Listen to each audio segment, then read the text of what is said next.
At 11:47 p.m., Hamna is buying noise-canceling headphones she does not need. Not because the old ones broke. Not because the sound quality matters that much. But because 20 minutes earlier, she had been reading another article about layoffs. Another thread about AI replacing white-collar jobs. Another prediction about entire careers quietly disappearing. And suddenly the checkout button feels weirdly comforting. That's the part nobody talks about. The strange thing about financial anxiety is that most people don't stop spending when they feel unsafe. They spend more. Lisa orders expensive takeout after an exhausting workday. Hamna makes a small reward purchase after answering emails for 10 straight hours. Lisa scrolls online late at night until a few clicks somehow become a purchase she barely remembers making the next morning. It isn't retail therapy. It's fear management. Because uncertainty creates emotional static inside the brain. Buying something creates a temporary feeling of control. Most people think reckless spending comes from laziness or a lack of discipline. But often, your bank account starts predicting your anxiety before your mind is willing to admit it. Especially when the future feels unstable. And right now, that feeling is everywhere. This is not one of those videos telling people to stop buying coffee. Because doom spending has almost nothing to do with coffee, budgeting apps, or self-control. It happens when spending becomes emotional relief. Hamna looks stable from the outside. Salary arrives on schedule. Bills get paid. Everything appears normal. But internally, everything feels uncertain. Every week brings new headlines about automation, layoffs, and industries changing faster than people can adapt. Even when income hasn't changed, something else already has. The nervous system. Fear changes behavior long before it changes a paycheck. That's why the people most vulnerable to doom spending usually don't look irresponsible. Hamna is educated. Lisa is employed. Both are intelligent. Both work hard. But emotionally exhausted people make very different financial decisions than emotionally secure people. Because once fear becomes chronic, spending stops being about enjoyment. It becomes emotional survival. The brain treats unstable futures like unresolved danger. And when danger feels constant, people start searching for relief. That relief often looks like spending. A coffee after a stressful meeting. Food delivery because cooking feels overwhelming. A productivity gadget promising a better life. Small purchases. Small moments of control. Because when the future feels shaky, people instinctively start protecting the present. That's why doom spending rarely feels reckless while it's happening. And modern life makes it incredibly easy. Every app is designed around emotional interruption.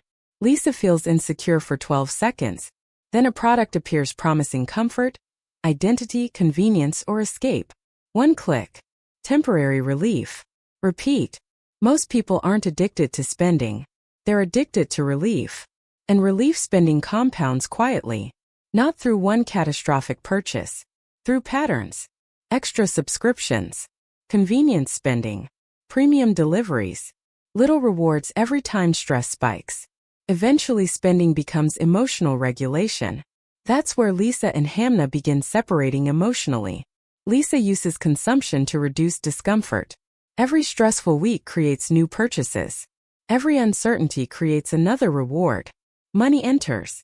Stress rises. Money exits. Again and again. Hamna feels the same fear. The same uncertainty. The same exhaustion. But instead of immediately medicating discomfort with spending, she slowly learns something harder. How to sit inside uncertainty without needing instant emotional escape. And that skill is becoming more valuable every year. Because AI is forcing millions of people to question something deeper than their paycheck. Their usefulness. Lisa watches AI generate logos in seconds. A copywriter notices tasks disappearing. Students spend years earning degrees while quietly wondering whether those skills will still matter after graduation. Nobody fully knows what happens next.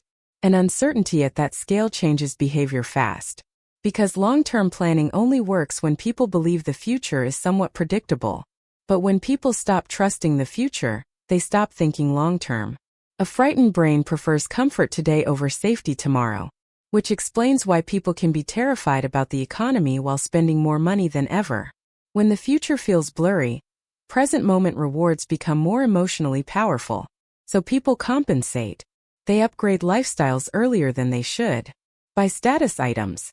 Spend money creating the appearance of stability, while privately feeling uncertain underneath. And social media intensifies all of it. Hamna watches a video about AI eliminating jobs.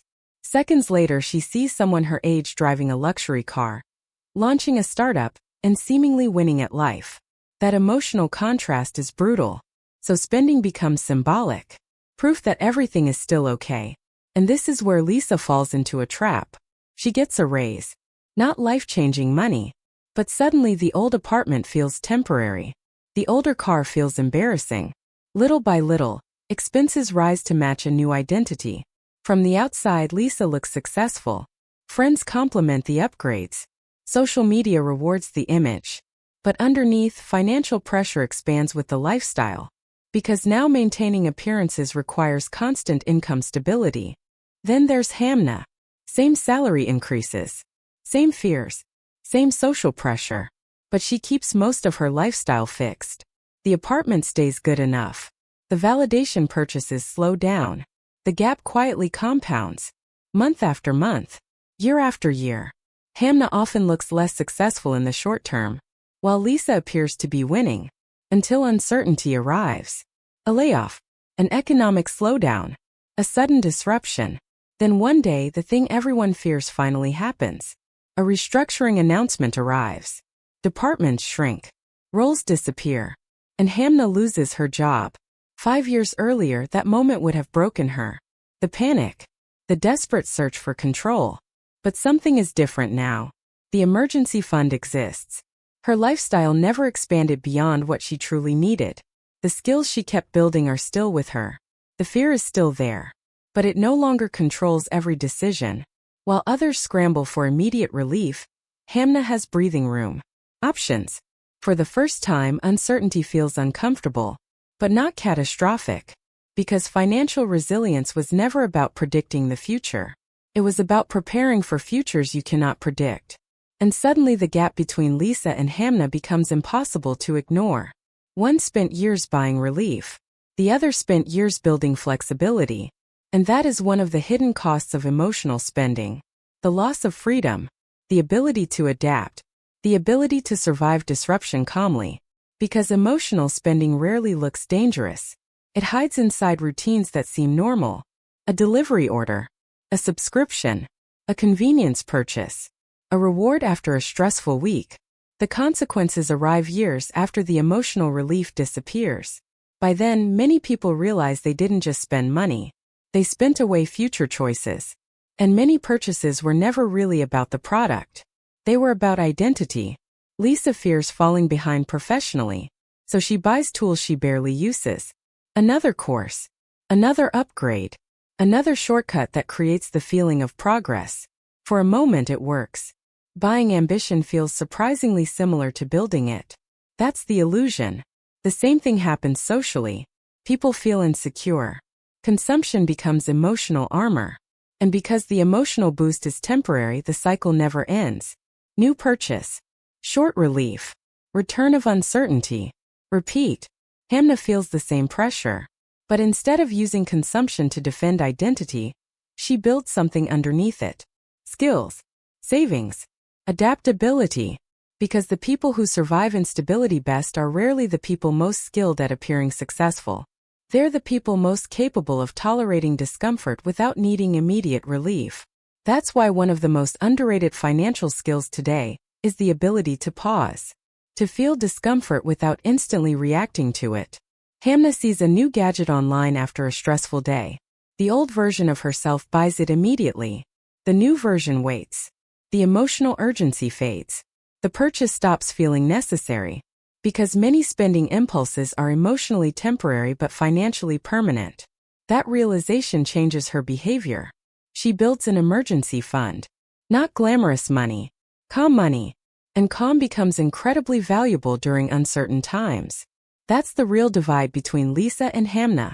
Lisa uses money to escape uncertainty. Hamna uses discipline to survive it. And eventually Hamna starts asking herself a different question. What feeling am I trying to buy right now? Not the product. The feeling underneath it. Because most doom spending doesn't happen during celebration. It happens during exhaustion. Late at night, after stressful meetings, after another headline about layoffs, automation, and uncertainty, the purchase was never really about the product. It was about relief. And that's why so many intelligent people end up financially trapped without understanding how it happened. Not because they were reckless, because they were emotionally exhausted for too long.